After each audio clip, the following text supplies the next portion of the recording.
কখনো আমরা শুনি কেউ মাস্টার মাইন্ড, কখনো শুনি কেউ থিঙ্ক ট্যাঙ্ক, কখনো শুনি আমাদের সবচেয়ে বেশি শহীদ, কখনো শুনি আমরা সবচেয়ে বড় স্টেক, কখনো শুনি আমাদের আমাদের নেতৃত্বে হয়েছে, কখনো শুনি যে আমরা ভেতরে থেকে দিক নির্দেশনা দিয়েছি। এগুলো কি আসলে লোকের ক্ষেত্রে কোনো প্রভাব ফেলবে? আমি মনে করি ফেলবে, এবং এটা ফেলবে না, এটা অলরেডি ফেলেছে। এবং আমরা গণ অভ্যুত্থানের যে বেনিফিটটা পাওয়ার কথা ছিল সেটা না পাওয়ার পরিস্থিতিতে চলে গেছি আমরা। এবং আমি রাগঢাক না করে যদি বলি, এটা প্রাথমিকভাবে স্টুডেন্টদের দিক থেকে শুরু হয়েছে। যেমন ধরুন ছাত্র জনতার অভ্যুত্থান, মানে যে আপনি ছাত্র আলাদা করছেন, মানে জনতার মধ্যে কি ছাত্র নেই? অবশ্যই আছে, কিন্তু খেয়াল করেন আপনি শুরুতেই কিন্তু ছাত্র শব্দটা আলাদা করে, কারণ তারা যে লিডিং এ ছিল এটা বলতে চাচ্ছে। হ্যাঁ, তার মানে ক্রেডিট নিচ্ছেন, আপনি লিড করছেন, আপনি ক্রেডিট নিচ্ছেন। সো শুরু হয়েছে কিন্তু তখন থেকে। তারপর মাস্টারমাইন্ড, এবং আমাদের প্রধান উপদেষ্টারও একটা খুব বড় ভুল আছে। তিনি রীতিমতো আমেরিকাতে জাতিসংঘে গিয়ে তিনি যেভাবে বিল ক্লিন্টনের সামনে একজন উপদেষ্টাকে, তখন তার বিশেষ সহকারী ছিলেন, এভাবে পরিচয় করিয়ে দিয়েছিলেন, এবং এর পরবর্তীতে যেটা হলো এটাই কন্টিনিউ করেছে, এবং এই ধরনের একটা অ্যাটিটিউড স্টুডেন্টদের মধ্যে আসলো। এবং তখন অনিবার্যভাবেই যেটা হয়, একটা অ্যাকশন হলো, একটা রিয়াকশন হয়।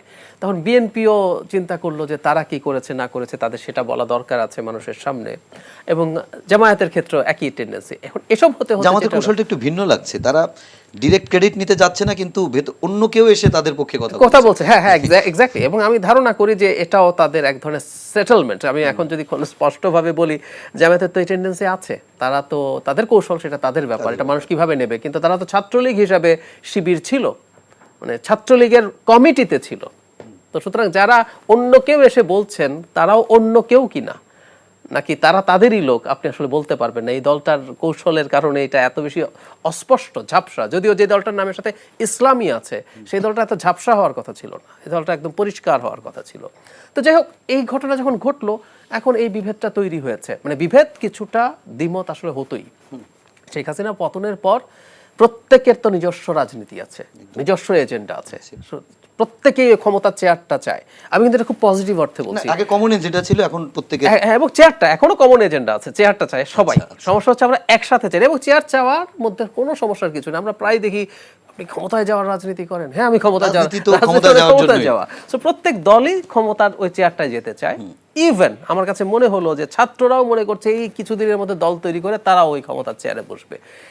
এই জিনিসগুলো এখন পরস্পরের মধ্যে, ঠিক আছে, ওই প্রতিযোগিতাও ফাইন, কিন্তু ওই যে বিভেদটা, এবং এখন যেহেতু বিপদটা যে জায়গায় দাঁড়িয়েছে, আমি যদি স্পষ্টভাবেই বলি, বিএনপির দল হিসেবে তার যে সাইজ, তার যে সক্ষমতা, একটা সাধারণ অ্যাকসেপ্টেবল ইলেকশনে বিএনপি ওভারওয়েলমিং মেজরিটি পাবে বলে ধারণা করি। এটা বলা কঠিন, কারণ আমাদের যে ইলেকশন বহুদিন হয় নাই, কিন্তু তারপর আমাদের পারসেপশন এরকম আছে। তো এখন তাহলে বিএনপিকে যদি ঠেকাতে হয়, তাহলে অল্টারনেটিভ কিছু লাগবে।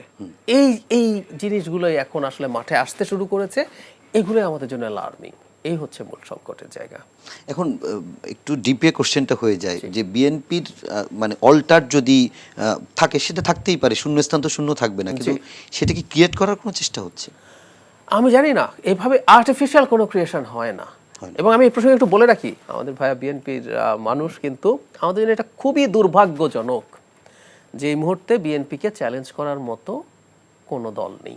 এটা খুবই দুর্ভাগ্যজনক। একটা গণতান্ত্রিক ব্যবস্থা টিকে থাকে এবং কাজ করে এই চ্যালেঞ্জের ওপরে। এই জন্যই কি বিএনপি নির্বাচনে আওয়ামী লীগকে চায়? বিএনপি চায় অবশ্য, এখন আর বলে না, কিন্তু আমি জানি না বিএনপি আওয়ামী লীগকে কেন চায়, বা আওয়ামী লীগের ব্যাপারে, নিষিদ্ধের ব্যাপারে তাদের অন্তত শক্ত অবস্থান নেই। ওই নিষিদ্ধের ব্যাপারেই বলি, আমি ধারণা করি এটা বিএনপির চাইতেও আসলে এখন গ্লোবাল যে সিনারিও, পরিস্থিতি, আমি একজন উপদেষ্টা জনাব আসিফ মাহমুদ স্পষ্টভাবে বলেছেন বিদেশি দূতাবাসগুলো চাপ আছে।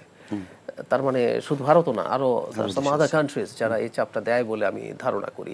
তো যেটা বলছিলাম, এখন এই বিরোধী বিএনপি নিজেও চাইছে তা না, ওনার জায়গা থেকে উনি আসলে চাইবেনই ওনার বিরোধী যত দুর্বল থাকুক ততই ভালো, উনি তত সহজে নির্বাচন জিতে যাবেন, পার করবেন। মানে আমি তো যাই দেখি যে মানে ফেয়ার একটা ইলেকশনে খুব সম্ভাবনা আছে যে বিএনপি 3/4 সিট পেয়ে বসে আছে। সো এটা আমাদের জন্য খুব অ্যালার্মিং। তো যেটা বলছিলাম, কিন্তু আবার এর মানে এই না যে আমাকে জোর করে কাউকে এনে বিরোধী হিসাবে বসাতে হবে, নানান রকম কারসাজি করে, নানান রকম এজেন্সি, নানান কিছু করে। এগুলো কোনোদিন সাস্টেইনেবল কিছু হয় না। বিএনপি যদি এবার জেতে, ক্ষমতায় যাবে, বিএনপি ভুল করবে, বাংলাদেশের মতো একটা দেশ চালানো সোজা না, ভুল করবে, বিএনপির কিছু মানুষ অপরাধও করবে। আমি বিশ্বাস করি বিএনপি অনেক পরিবর্তিত হয়েছে, বিএনপির চেয়ারপারসনের পরিবর্তন আমি খুব ক্লিয়ারলি দেখি। তারপরও এত বড় একটা দল, এর মধ্যে বহু মানুষ আছে আসলে নানান রকম স্বার্থের হিসাবেই এসছে, তারা করবে। তো তখন কিন্তু আপনার রাজনীতির পথ খুলবে, সেটা জামায়াত হোক, স্টুডেন্টদের দলটা হোক, তারা কিন্তু সেটাকে ক্যাশ করতে পারবে, তারা সেটাকে ক্যাপিটালাইজ করতে পারবে। তারপরে নির্বাচনে তারা যাতে একটা চ্যালেঞ্জ তৈরি করতে পারে। এভাবে ধৈর্য ধরে এগোতে হবে, কোনো আর্টিফিশিয়াল অল্টারনেটিভ দেশের ক্ষতি করবে।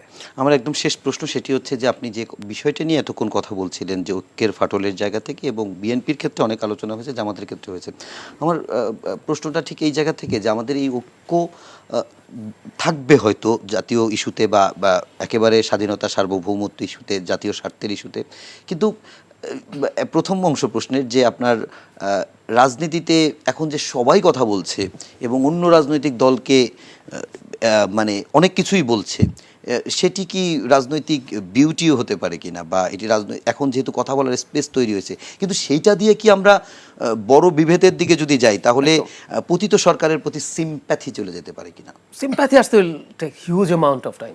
আওয়ামী লীগ কত বছরের জন্য কবরস্থ হয়েছে আমি জানি না, আমরা ভুল না করলেও ফরএভার কবরস্থ থাকবে, কিন্তু সহসা না। আমরা যত কিছুই করি না কেন, মানে ধরুন আমি একটা উদাহরণ দিই, একটা ভিডিও আপনি দেখেছেন কি না আমি দেখতে পারি নাই, মানে আমাকে এটা ছড়িয়ে বেরিয়েছে, যাত্রাবাড়িতে পুলিশের কিছু পয়েন্ট ব্ল্যাঙ্ক রেঞ্জের গুলি করে হত্যাকাণ্ডের ভিডিও। এর বেশিক্ষণ দেখা যায় না, অনেক না আমি পারি নাই সত্যি, আমি সাম সেকেন্ডস দেখার পর আমাকে এখান থেকে সরিয়ে দিয়েছি।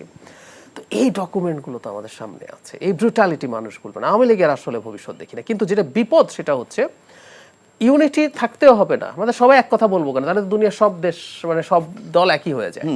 কিন্তু কোর জায়গা আপনি যেমন বললেন যে স্বাধীনতা সার্বভৌমত্ব, যেমন একই সাথে আমাদের নির্বাচনী ব্যবস্থাকে আমরা কেউ ম্যানিপুলেট করব না। আমি ক্ষমতায় না আসলেও করবো না, আমি যদি 10 সিটও পাই তারপর আমি কারো সাহায্য নিয়ে এটাকে 15 বানানোর চেষ্টা করব না, 20 বানানোর চেষ্টা করব না, আমি চাপ দিয়ে কোনো এজেন্সিকে দিয়ে ওই দলের থেকে ভেঙে লোক নিয়ে আসবো না। এগুলো কতগুলো খুব কোর। আপনি যদি ডেমোক্রেসি মানেন, আপনি যদি গণতন্ত্র চান, এই কয়েকটা বেসিক জিনিস আপনাকে মেনে নিয়ে এই জায়গায় কিন্তু আপনি দ্বিমত করতে পারবেন না। এরপর দেশের নানান পলিসি নিয়ে দ্বিমত করবেন, এটাই নিয়ম, সারা পৃথিবীতে রাজনৈতিক দল তৈরি হয় এই কারণে। কিন্তু ওই জায়গাগুলোতে যদি আমরা ডেভিয়েশন দেখি, এটা বিপদ তৈরি করবে। আমি ইদানিং ইভেন নির্বাচনী প্রক্রিয়াটাকেও ঠিকঠাক রাখা হবে কিনা, নির্বাচনী প্রক্রিয়ায় যে ট্রানজিশন আছে সেটা ঠিকঠাক মতো হতে দেওয়া হবে কিনা, আমার কিছু টেনশন ইদানিং হচ্ছে।